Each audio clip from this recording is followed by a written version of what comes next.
시간이 참 빠릅니다. 벌써 9월 마지막 주가 되었습니다. 점점 더 깊어지는 가을이 되고 있는데 여러분 하나님의 은혜와 평강 가운데 깊이 거하시는 여러분 되시기를 주님의 이름으로 축원합니다. 앞으로 몇 주간 우리가 룻기 말씀을 함께 읽고 살펴보려고 합니다. 룻기는 4장밖에 되지 않는 짧은 책이지만 성경 안에서 아주 보석처럼 빛나는 성경입니다. 왜 그럴까요? 성경에서 여자 이름으로 제목이 된 성경이 2권 있습니다. 하나는 에스더이죠. 다른 하나는 오늘 우리가 읽은 룻기입니다. 에스더는 유대인이고요. 또 당시 큰 제국이었던 페르시아 제국의 황후였습니다. 그에 반해 룻은 성경에 기록될 만한 특별한 인물처럼 보이지 않지요. 그녀는 그모스라는 전쟁신을 섬기는 모압이라는 이방의 나라 이방 여인에 불과했기 때문이죠. 그러나 그의 이름은 오늘날 성경을 읽는 수많은 사람들의 머릿속에서 아름다운 이름으로 기억되고 있습니다. 룻이라는 이름은 마태복음 1장 예수님의 계보에도 등장하지요. 여러분, 어떻게 아무런 상관없어 보이는 이 이방인 여인이 다윗 왕의 증조 할머니가 되고 또 예수님의 조상이 되었을까요? 몇 주간 계속 알아볼 테지만은 룻기의 결론으로 점프해서 한번 가보겠습니다. 4장 13절 17절 말씀이죠. 읽어볼까요? 같이. 이에 보아스가 룻을 맞이하여 아내로 삼고 그에게 들어갔더니 여호와께서 임신하게 하심으로 그가 아들을 낳은지라. 그의 이름을 오벳이라 하였는데 다윗의 할아버지죠. 그는 다윗의 아버지인 이새의 아버지였더라. 여러분, 이렇게 되도록 이끄신 분이 누구실까요? 너무 쉬운 질문이죠. 하나님이십니다. 하나님께서 아무도 주목하지 않았을 이 이방 여인을 통해서 위대한 일을 이루셨습니다. 이것이 룻기가 참으로 보석처럼 빛나고 있는 이유입니다. 두 번째로 룻기가 참 보석처럼 빛나는 이유는 영적 암흑기 속에서 한 줄기 빛과 같이 빛나고 있기 때문이죠. 오늘 1절 말씀에서도 볼 수 있는 것처럼 룻기의 시대적 배경, 이야기가 어떻게 시작되죠? 사사들이 치리하던 때, 그렇게 시작합니다. 여러분, 사사시대가 어떤 시대입니까? 우리가 사사시대가 어떤 시대였는지를 알 수 있는데 여러분, 성경 한 장만 앞으로 넘기면 나옵니다. 사사기가 룻기 바로 앞에 있죠. 룻기 1장 1절에 바로 앞 구절이 사사기 마지막 구절입니다. 사사기 21장 25절 말씀 보면 그때 사사기의 시대의 결론이 나와 있습니다. 그때에 이스라엘의 왕이 없으므로 사람이 각기 자기 소견에 옳은 대로 행하였더라. 여러분, 이게 무슨 말씀인가요? 그때는 왕이 세워지기 이전, 왕정시대 이전이기 때문에 당연히 왕이 없었지요. 그 이면에 있는 말은 그들 마음속에, 그들 백성 마음속에 왕으로서 좌정하고 계셔야 할 하나님이 없었다는 것입니다. 그들은 하나님을 떠나서 각기 자기 소견에 오른 대로 자기 눈에 좋아 보이는 대로 제갈길로 가면서 그 땅의 우상을 섬겼습니다. 여러분, 룻기가 바로 사사기 뒤에 위치하면서 1절이 사사들이 치리하던 때에 라는 말로 시작하는 것은 참으로 우연이 아니죠.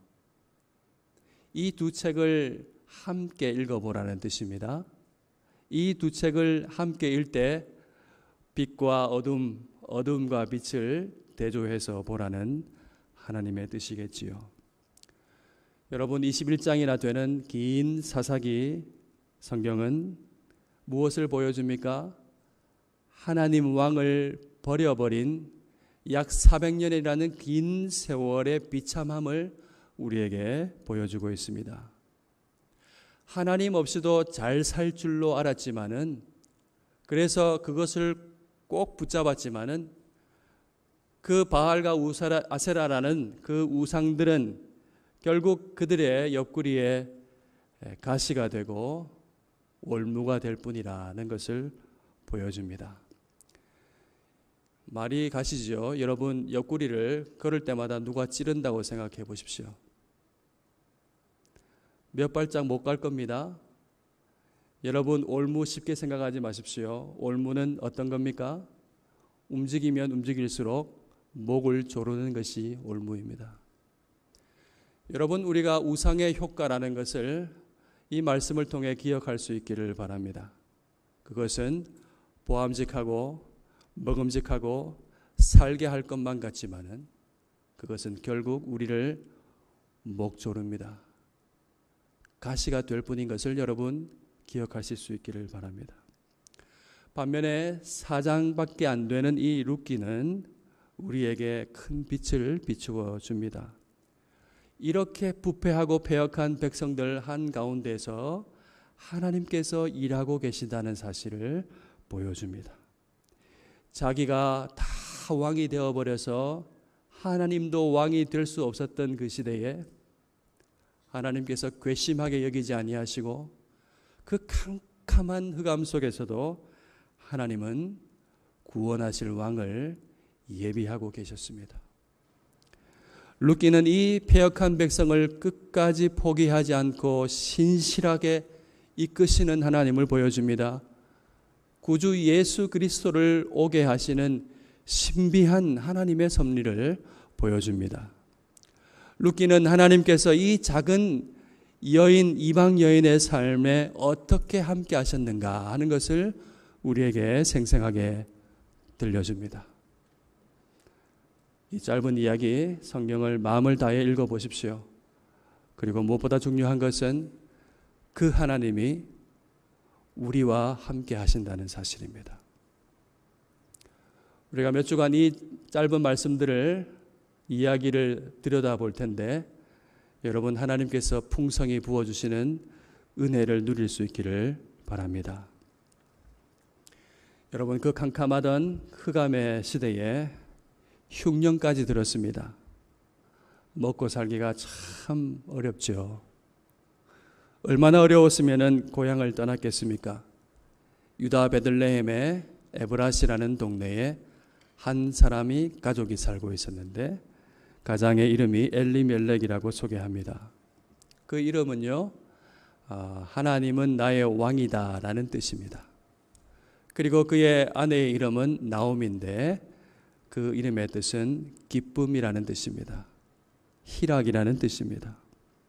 엘리멜렉은 아내와 함께 두 아들 말론과 기련과 함께 살고 있었는데 기근이 들자 모압 지방으로 떠날 수밖에 없었죠. 고향 땅 베들레헴 에브라스를 떠나서 남의 땅 남의 나라 모압으로 가야 했습니다. 여러분, 약 3000년 전 고대라는 사실을 생각해 하십시오. 남의 땅 남의 나라로 간다는 것은 살 수 있다는 보장이 잘 없습니다. 정말 죽지 못해서 가는 겁니다. 생명의 위협을 무릅쓰고 가는 거예요. 여러분, 사사시대가 암흑기라고 했는데 이렇게 흉흉한 기근까지 든 겹쳐 있는 이 상황을 여러분 한번 상상해 보십시오. 어디에도 평강이 없습니다. 여러분, 베들레헴이란 뜻이 무슨 뜻인지 아시죠? 베들레헴은 떡집이라는 뜻입니다. 성경이 100년 전에 거의 번역됐으니까 현대로 옮기면 더 실감나게 번역하면은 베들레헴은 밥집입니다. 에브라스는 미리 말씀드렸지만은 다윗이 태어난 동네입니다. 이 가족이 고향을 떠나서 모압 땅으로 가는 장면은 철저한 비극을 보여주는 것이죠. 그곳은 가나안 땅, 약속의 땅, 젖과 꿀이 흐른다는 그 땅입니다. 동네 이름 자체가 양식이 풍성한 밥집입니다. 그러니까 이게 무슨 모양인가요? 젖과 꿀은커녕 밥집에 밥이 없는 그림이에요. 아무것도 없다는 것입니다. 하나님은 나의 왕이시요 아내의 이름마저도 희락인데 왕은 어디에 계실까요? 백성들이 다 굶고 있는데 왕은 어디 계실까요? 밥도 없는데 무슨 기쁨이 있을까요? 모압에 건너갔죠. 잘 살았다면 기분이라도 좋을 텐데 남편 엘리멜렉이 죽었습니다. 절망이죠. 그래도 두 아들이 남겨져 있으니까 그나마 살만합니다. 두 아들 모압 여인과 결혼했습니다. 며느리 두 사람, 하나는 오르바, 하나는 룻입니다. 그런데 결혼한 지 10년쯤 지난 그 시점에 두 아들마저도 죽고 말았습니다. 이제 여자 셋만 남겨졌습니다. 아까 고대 사회라고 했죠. 3000년 전. 그때는 생계가 모두 남자에게 달려 있었습니다. 여자만 남겨졌다는 것은 모든 것을 잃은 것과 다름없었습니다. 완전한 절망을 의미했습니다. 여러분, 나오미가 얼마나 하나님을 바라보며 기도했을까요? 나오미의 심정 우리가 다 헤아릴 수 없지만 말씀을 통해서 이렇지 않을까 상상해 볼 수 있습니다. 시편 69편 1절 2절 말씀이죠. 하나님이여 나를 구원하소서. 물들이 내 영혼까지 흘러 들어왔나이다. 나는 설 곳이 없는 깊은 수렁에 빠지며 깊은 물에 들어가니 큰 물이 내게 넘치나이다. 여러분, 발 디딜 바닥이 없는 그 지경에 계속 빠져드는 상황을 자신에게 한번 적용해 보십시오. 익사사고가 종종 일어나는데 놀라운 것은 뭡니까? 발 디딜 만한 물인데도 불구하고 패닉 상태에 빠져서 숨을 쉬지 못하고 익사를 한다는 거예요. 그러니까 물이 들이치고 빠져든다는 그 사실이 얼마나 공포스럽고 사람을 죽게 만드는가 하는 것을 잘 보여줍니다. 끊임없이 디딜 곳이 없는 빠져드는 수렁에 그 가운데 있다고 한다면, 여러분이 나오미와 같다고 한다면 여러분은 어떠실 것 같습니까? 그때 여러분은 어떻게 해야 할까요? 제가 대답을 알려드릴까요? 실망하실 텐데 기도해야 됩니다. 우리를 깊은 수렁에서 구원하실 분은 하나님밖에 없습니다. 우리의 영혼을 붙드시고 끝까지 함께 하시는 하나님은 하나님밖에 없습니다. 그 깊은 절망의 시간에 나오미가 소식을 듣습니다. 기도 응답일 것 같아요. 6절 말씀이죠. 여호와께서 자기 백성을 돌보시사 양식을 주셨다 하는 소식입니다. 이에 나오미가 두 며느리와 함께 결심합니다. 베들레헴으로 돌아가자. 믿음의 결단이라고 할 수 있겠죠. 드디어 세 사람이 별로 살림살이 없었겠지만은 다 채비를 하고 모압 땅으로 떠나서 유다 땅으로 걸어갑니다. 그런데 오늘 말씀을 보니까 그 고향 땅으로 돌아갈 그때 길을 가다가 두 며느리에게 말을 합니다. 나오미가. 그 말이 아주 길게 기록되어 있습니다. 성경에 8절부터 17절까지 나오미와 며느리가 대화하는 그 이야기를 길게 기록해 놓고 있습니다. 여러분, 길게 성경에 기록됐다는 것은 뭘까요? 매우 중요하다라고 생각하면 됩니다. 이 대화를 잘 살펴보면 하나님께서 우리에게 주시고자 하는 메시지와 교훈을 읽을 수가 있습니다. 유다 땅으로 돌아가면서 나오미가 얼마나 많은 생각을 했겠습니까? 막상 길을 떠났지만은 아무리 생각해봐도 이건 아니다 이렇게 생각을 한 것 같아요.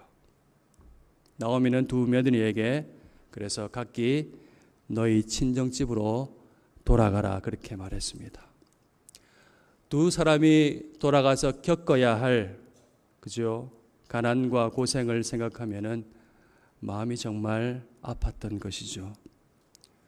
여기서 돌아서기만 한다면은 평생 시어머니를 복양해야 되는 그 수고의 짐을 벗어버릴 수 있었기 때문이었겠지요.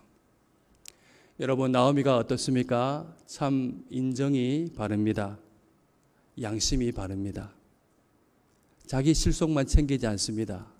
눈 질끈 감고 그 생각 들지만은 며느리 데려가지 않는 것 있잖아요. 그리고 나오미는 하나님을 아는 사람으로서 하나님의 이름으로 축복하죠. 여호와께서 너희를 선대하기를 원하시며 여호와께서 허락하사 남편의 집에서 위로를 받게 하시기를 원하노라.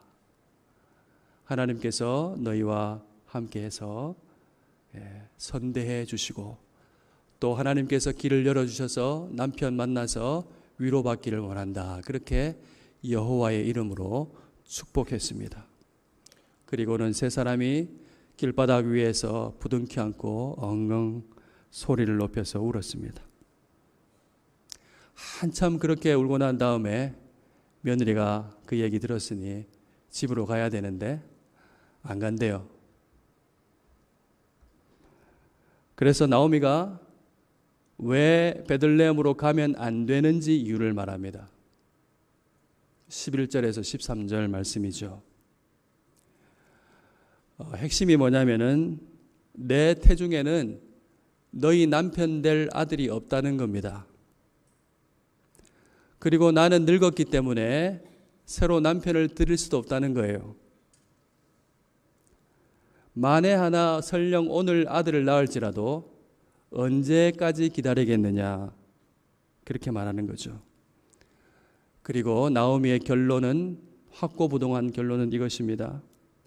하나님께서 나를 치신 것도 가슴이 너무 아픈데 너희를 보면 내 마음이 더 아프다. 나오미의 이 말 우리가 이해하기가 좀 쉽지 않습니다. 이해하려면 당시의 관습인 계대결혼이라는 것을 이해할 필요가 있습니다. 계대결혼이라는 것은 형이 자식이 없이 죽었을 때 동생이 형의 아내와 결혼해서 자녀를 낳게 하는 것을 말합니다. 이것은 남편 없는 과부 그리고 아들 없는 여자가 얼마나 생존하기가 어려웠는가 하는 것을 잘 보여주죠. 나오미에게는 며느리에게 해줄 것이 아무것도 없습니다. 남편을 둘 수도 없고 아들을 낳아줄 수도 없습니다. 자신에게는 아무런 희망이 없습니다. 그리고 나오미는 하나님께서 자신을 치신 것이 분명하다고 확신합니다. 나오미는 하나님을 알고 있습니다. 믿음이 있습니다. 그래서 두 며느리에게 그냥 보내지 않으려고 했고 하나님의 위로와 축복이 있기를 바라고 축복했습니다. 하지만 거기까지입니다. 나오미는 며느리에게 베들레헴으로 같이 가자고 말하지 못합니다. 친정으로 돌아가라고 합니다. 하나님이 나를 치셨다고 확신합니다. 이것이 나오미의 결론입니다. 여호와께서 자기 백성을 돌보시어 양식을 주셨다 하는 말씀을 들었지만은 딱 여기까지가 그의 믿음입니다. 하지만 누가 이러지 않을 수 있을까요? 우리가 쉽게 눈에 보이는 것만 보네, 안 보이는 하나님을 봐야지, 말씀을 붙잡고 믿음으로 가야지 이렇게 말할 수 있겠지만은 현실만 볼 뿐이라고 그렇게 탓할 수 있겠지만은 누가 과연 그 지경에 그럴 수 있을까요? 그 지경에서 무엇이 보이겠습니까? 그럴 수밖에 없지 않을까요? 우리가 충분히 나오미의 이 말과 마음을 이해할 수가 있습니다. 공감할 수가 있습니다. 그런데 반전이 있잖아요. 루시 하는 말을 들어보십시오. 16절, 17절 말씀입니다. 어머니께서 가시는 곳에 나도 가고 어머니께서 머무시는 곳에서 나도 머물겠다고 합니다. 어머니의 백성이 나의 백성이 되고 어머니의 하나님이 나의 하나님이 될 것이라고 말을 합니다. 그리고 한술 더 떠서 17절 말씀에서는 자기가 베들레헴으로 가서 약속의 땅으로 가서 결코 돌아오지 않을 거라고 말합니다. 거기서 묻힐 거라고 말을 합니다. 만일 내가 죽는 일 외에 어머니를 떠나면 여호와께서 내게 벌을 내리시고 또 벌을 내리실 것이라고 이야기하죠. 나오미는 하나님께서 나를 치셨다라고 하면서 친정으로 돌아가라고 했는데 룻은 베들레헴으로 가겠다고 하고 모압으로 내가 만약 돌아간다면 하나님께서 자기를 치실 것이라고 말을 합니다. 여러분, 완전히 반대로 말하고 있습니다. 약속의 땅으로 반드시 가서 나는 거기서 묻힐 것이라고 이야기하고 있습니다. 여러분, 룻의 믿음을 보실 수 있기를 바랍니다. 비록 자기 앞에 어떤 일이 펼쳐질지 모르지만은 절망을 뛰어넘는 믿음입니다. 지금은 절망할 것밖에 보이지 않지만 자기 백성을 돌보아 주셔서 양식을 먹게 하실 하나님을 신뢰하는 것입니다.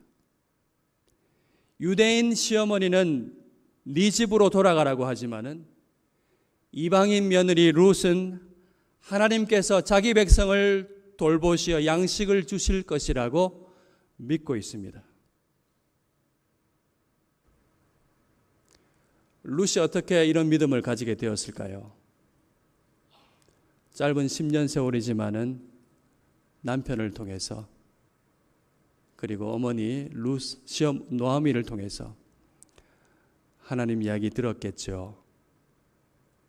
홍해에서 마른 땅을 지나는 것처럼 지나게 하신 하나님의 크신 구원, 애굽의 압제에서 구출하신 하나님의 능력 있는 그 구원의 손길, 마침내 약속의 땅에 들이게 하시고 그 땅을 차지하게 하신 하나님의 이야기를 듣고 믿은 것입니다. 여러분, 룻은 보이지 않는 것을 봅니다. 어떤 일이 펼쳐질지 모르지만은 약속의 땅으로 가려고 합니다. 갈 바를 알지 못하고 갔던 아브라함과 마찬가지로 그는 그야말로 자기 친척 본토 아비집을 떠나서 약속의 땅으로 가려고 합니다. 무엇이 예비되어 있는지 전혀 알 수 없는 베들레헴 밥집으로 갑니다.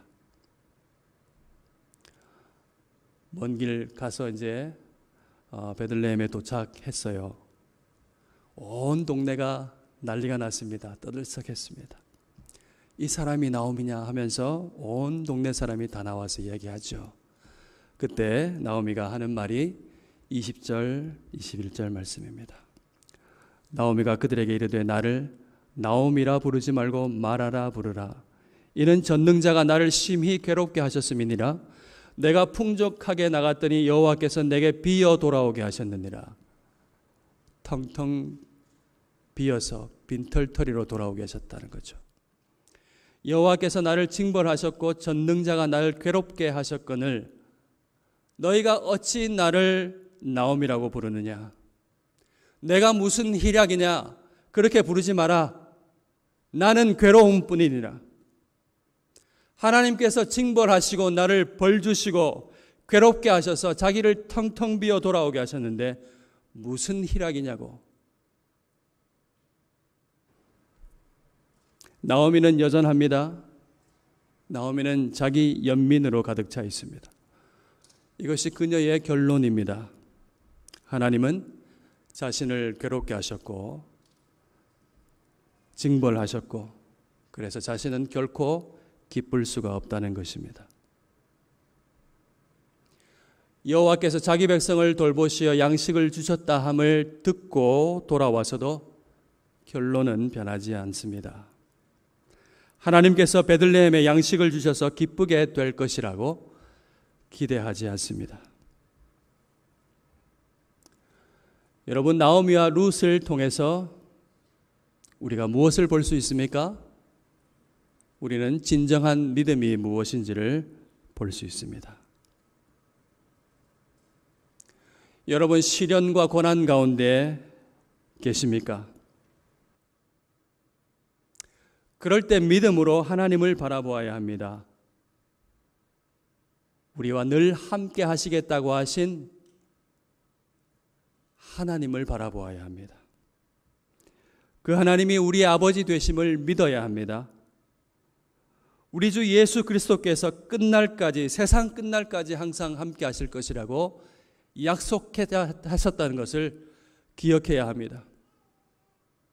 물들이 영혼까지 밀려 들어오고 그 큰 물이 나를 엄몰하려고 하고 발 디딜 바닥이 없이 한없이 영혼이 밑으로 빠져들 때에 큰 물이 내게 넘쳐날 때에 영혼이 가라앉으려 할 때에 아무런 소망이 없어 보일 때에 주님을 붙잡을 수 있기를 바랍니다. 하나님은 최악의 상황에서도 우리가 알지 못하는 신비한 방식으로 우리를 위하여 일하고 계십니다. 이 가족이 무슨 일이 일어날지 아무것도 모르는 채 왔지만은 내 이름은 기쁨이 아니라 괴로움입니다 라고 소리쳤지만은 두 사람이 돌아온 때는 볼이 주수 시작할 때였다고, 그리고 그것은 베들레헴이었다고 성경이 기록하고 있습니다.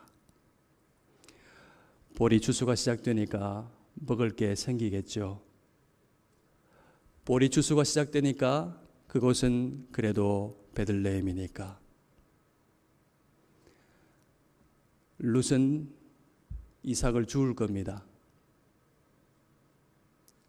보아스의 밭에 나가서 이삭을 주울 겁니다. 룻은 그 사람을 만날 겁니다. 그래서 그 다음은 여러분 아시죠? 두 사람은 알지 못했지만은 하나님은 예비하셨습니다. 그들이 우연히 보리 주수기에 도착했을까요? 룻이 나갔는데 어쩌다 보니까 보아스의 타작마당에 도착했을까요? 그렇지 않습니다. 하나님은 우리를 위하여 지금도 일하고 계십니다. 하나님은 우리의 아버지시며 우리를 돌보시는 분입니다. 여러분, 이 사실을 믿음으로 아시기를 바랍니다. 여러분, 시련이 있습니까? 나오미처럼 불평해도 괜찮습니다. 분노해도 좋습니다. 아프니까, 고통스러우니까 그럴 수 있습니다. 하나님도 이해하십니다. 하나님은 결코 나를 대체 뭘로 보느냐 하시면서 타박하지 않으시고 조용히 좋은 것을 우리를 위하여 예비해 주십니다. 그분에게는 실패가 없습니다. 여러분, 어려움에 매몰되지 마시고 신실한 하나님을 믿음으로 붙들 수 있기를 바랍니다. 베들레헴 밥집에는 먹을 양식이 많아질 것입니다. 먹을 것이 없어서 떠나게 되었지만은 하나님은 믿음으로 돌아온 이 이방 여인을 통해서 새 역사를 쓰셨습니다. 텅텅 빈 채 아무것도 없이 돌아왔지만은 이제 무엇이 있게 될까요? 하나님은 아십니다. 하나님께서 밥집에서 풍족하게 먹일 일을 하고 계십니다. 하나님은 돌보십니다. 자기 백성에게 양식을 주십니다. 하나님은 자신의 아들을 생명의 양식으로 보내셨습니다. 예수님은 하나님의 명령을 받고 우리를 돌보셨습니다. 예수님은 십자가의 죽으심과 부활로 말미암아 많은 죽은 사람을 살리셨습니다. 생명을 허락하셨습니다. 그분을 믿는 모든 사람은 그의 살과 피를 먹고 마시는 그 사람은 영원히 줄이지 않을 것이라고 말씀하십니다. 요한복음의 말씀이죠. 이는 하늘에서 내려오는 떡이니 사람으로 하여금 먹고 죽지 아니하게 하는 것이니라. 나는 하늘에서 내려온 살아있는 떡이니 사람이 이 떡을 먹으면 영생하리라. 내가 줄 떡은 곧 세상의 생명을 위한 내 살이니라 하시니라. 내 살은 참된 양식이요 내 피는 참된 음료로다.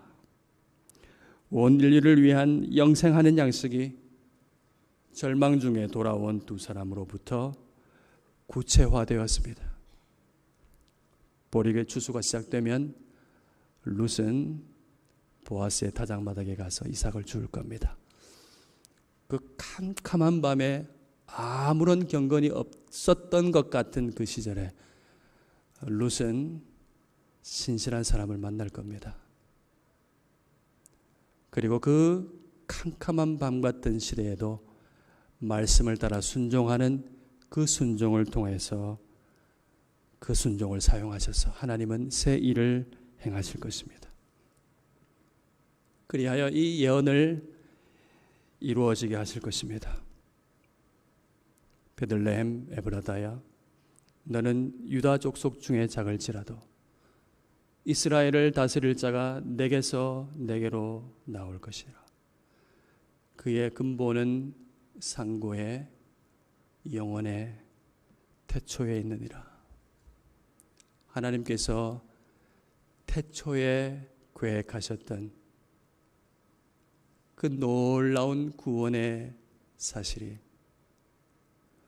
오늘 그 땅 한가운데서 믿음을 발휘하는 그 믿음을 사용하셔서 많은 사람을 돌보시고 양식을 먹이시고자 하는 하나님의 붙들리어 이 말씀을 이루게 하신 것을 기억하실 수 있기를 바랍니다. 하나님은 그들이 떠나왔던 베들레헴 에브라스에서 놀라운 일을 행하셨습니다. 작고 작은 그 마을 룻과 보아스를 통해서 하나님은 다윗 왕을 태어나게 하시고 그의 후손으로 오실 구주를 보내주실 것입니다. 여러분, 우리가 이 놀랍고 신실하신 하나님 안에 있습니다. 우리의 삶은 돌보시는 하나님의 앞에 있습니다. 그 안에 있습니다. 하나님께서 우리에게 말씀하십니다. 너의 하나님 여호와가 너의 가운데 계시니 그는 구원을 베푸실 전능자이시라. 그가 너로 말미암아 기쁨을 이기지 못하시며 너를 잠잠히 사랑하시며 너로 말미암아 즐거이 부르며 기뻐하시리라. 우리는 하나님을 향해서 나를 괴롭게 하셨습니다 라고 말할지 모르지만 하나님은 우리를 잠잠히 사랑하시며 끝까지 사랑하시며 우리를 인하여 즐거이 부르며 노래하며 기뻐하십니다.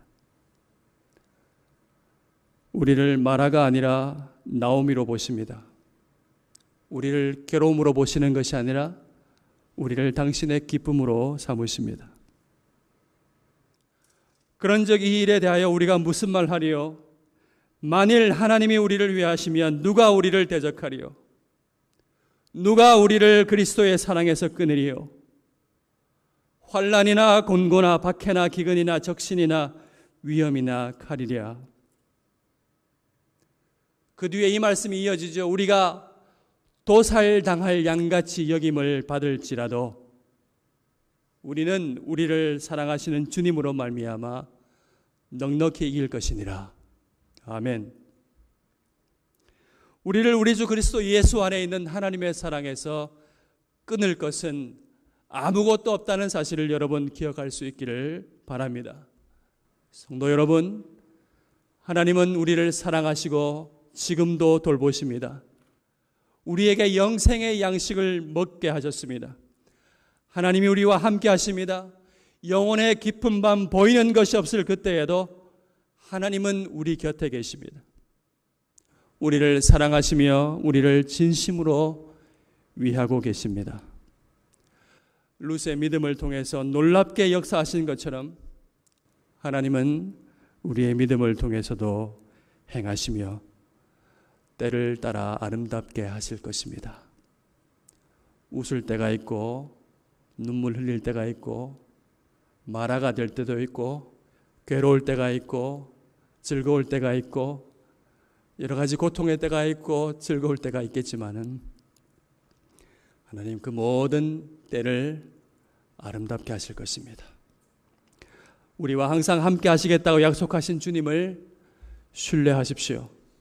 우리 삶 속에 펼쳐질 하나님의 계획하심과 돌보심과 신비로운 섭리를 기대하시면서 믿음으로 굳게 서서 주님과 함께 동행하는 여러분 될 수 있기를 주님의 이름으로 축원합니다. 아멘.